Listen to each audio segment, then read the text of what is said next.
dar continuidade às preces do livro A Ciranda das Mulheres Sábias. Prece número 6. E pelas filhas queridas, por aquelas que estão aprendendo a ser sãs e sábias de novo, ou sãs e sábias pela primeira vez na vida, e assim por todas as grandes mulheres mais velhas que percebem que não podem existir sem as jovens com quem meditar, a quem ensinar, de quem aprender, em quem encontrar humor e para quem encontrar potencial, na direção de quem se inclinar, em quem se derramar, e do mesmo modo por todas as mais jovens que perceberem que lhes restaria uma vida menos favorável sem a essência de uma velhinha mais sábia e quixotesca, com quem meditar, a quem ensinar, com quem aprender, em quem encontrar humor e para quem encontrar potencial, na direção de quem se inclinar, em quem se derramar. E assim por todas as filhas jovens, de meia idade e mais velhas, que ainda hão de vir à lareira das avós pela primeira vez, muitas vezes ou pela última vez, por todas as grandes filhas e grandes velhas que manterão aceso o fogo desses relacionamentos sucessivos, por meio de cartas e livros, ensinamentos e reuniões, ditados e chamadas de atenção, viagens com capas e plumas no chapéu, bem como a simples vizinhança. A todas as belas mulheres, jovens, velhas e no meio do caminho, que se preocupam, que trabalham em busca de ser mãe, irmã, filha, umas para as outras, que estão se dando conta de que são el refúgio, um verdadeiro refúgio, umas para as outras, por aquelas que percebem que estão juntas para que a menos experiente e a mais experiente possam um dia encontrar seu lar. O lar, aquele lugar da alma habitado com maior persistência à medida que a mulher acumula em torno de si seus anos de sabedoria. O lar, qualquer lugar onde haja necessidade do amor, abrigo para o amor, enaltecimento do amor. Por elas, por todos os corações peregrinos, que sempre possam se encontrar e não passar sem se ver, mas que permaneçam perto umas das outras e que se fortaleçam, e com isso fortaleçam os perímetros e portais do mundo da alma confiados à sua guarda. Prece número 7. Por todas as filhas inteligentes, desconhecedoras, sem rumo e pelas que tudo sabem, pelas filhas que estão avançando direto ou que prosseguem aos trancos, pelas que estão aprendendo a chorar novamente, pelas que estão aprendendo a gargalhar. Por todas elas, não importa se estão saudáveis, curadas ou não. Não importa de que classe, clã, oceano ou estrela.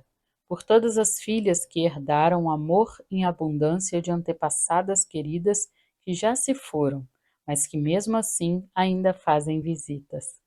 Por todas as filhas que um dia ouviram por acaso o conselho de uma sábia destinado a outros ouvidos, mas essas palavras certas na hora certa causaram uma centelha que iluminou seu mundo daquele momento em diante para sempre. Por todas as filhas que ouviram a sabedoria, não a entenderam, mas guardaram para o dia em que conseguissem compreender. Pelas filhas que remam sozinhas e cujas antepassadas escolhidas foram por necessidade encontradas em livros queridos, em imagens norteadoras captadas no cinema, na pintura, na escultura, na música e na dança. Pelas filhas que absorvem o bom senso e as atitudes necessárias trazidas por espíritos de sabedoria, ásperos e evanescentes, que aparecem em sonhos noturnos. Pelas filhas que estão aprendendo a escutar a velha sábia da psique, aquela estranha sensação interior de nítida percepção, de audição, noção e ação intuitivas. Pelas filhas que sabem que essa fonte de sabedoria interior é como a panela de mingau dos contos de fadas, que, por mágica, nunca se esvazia, por mais que se derrame seu conteúdo. Por elas, abençoadas sejam as suas belezas, tristezas e buscas, que sempre se lembrem de que perguntas ficam sem resposta, até que sejam consultados os dois modos de enxergar, o linear e o interior.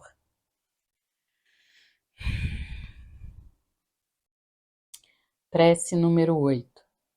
E por todas as filhas e velhas que apoiam o que é bom e afastam a obediência cega a qualquer supercultura que premie somente a forma nivelada e deprecie o pensamento.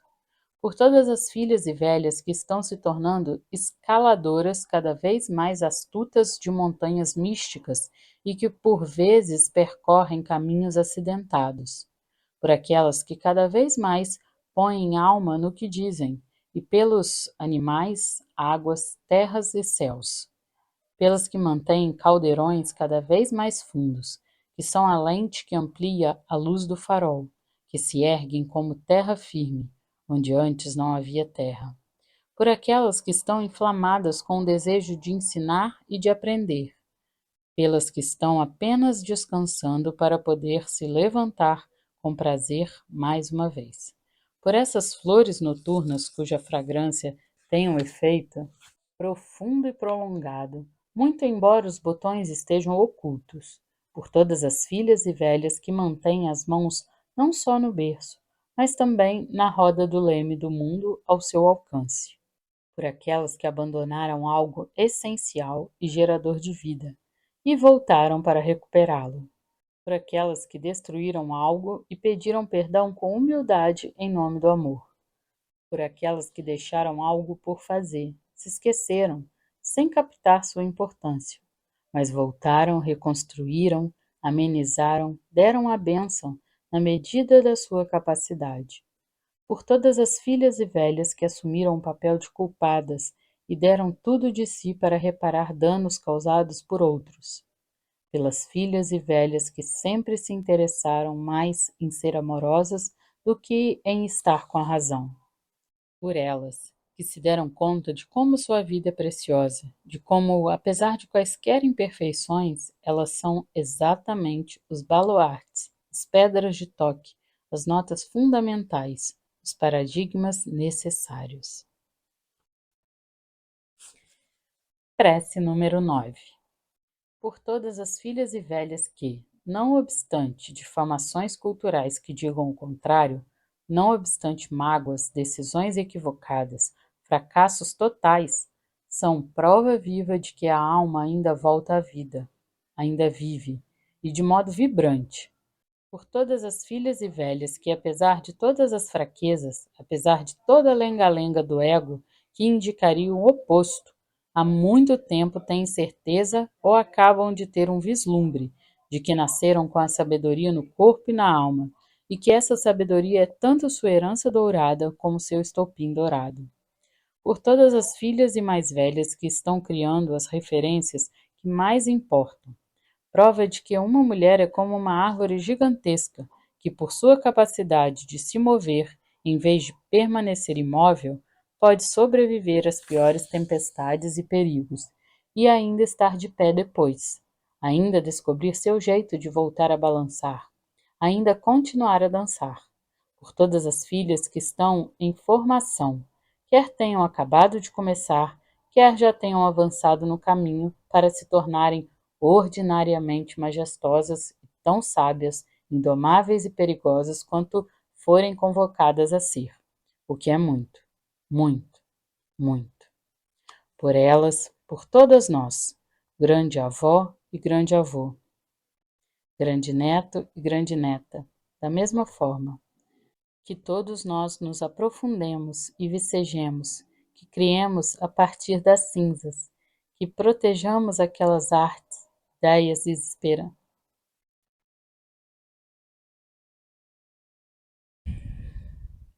que protejamos aquelas artes, ideias e esperanças que não podemos permitir que desapareçam da face desta terra.